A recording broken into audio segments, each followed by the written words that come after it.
தாய்வழி தெய்வம் தான். நீ கேட்டது இந்த கலியுகத்துல, நீ கேட்டது நினைச்சது இன்னும் உனக்கு என்னென்ன வேணும் அப்படிங்கிற எல்லாத்தையும் தர்றது இந்த தாய்வழி தெய்வம்.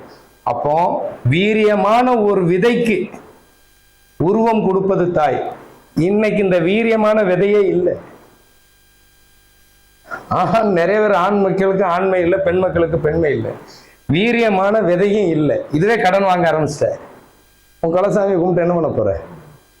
அதாவது தன்னுடைய உயிர் அணுக்களை காக்க தவறியவன், தன்னுடைய விதையை காக்க தவறியவன் இந்த தமிழ்நாட்டில் சிவனை வணங்க தகுதியற்றவன், குலதெய்வம் பேரை சொல்ல தகுதியற்றவன்.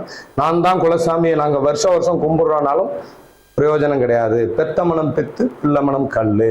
இப்போ இந்த வீட்டுக்குள்ள ஒரு 100 பேரை வச்சு பூட்டிட்டு வெளியில போறேன். வெளியே இருந்து பார்த்தா உள்ள இருக்கிற 100 பேர் தருவாங்களா? வெளியே இருந்து வீடு தெரியுமா? வீடு தான் தெரியும். அதே மாதிரி உங்க முன்னோர்கள் கும்பிட்ட அந்த பீடத்துல எத்தனை தலைமுறை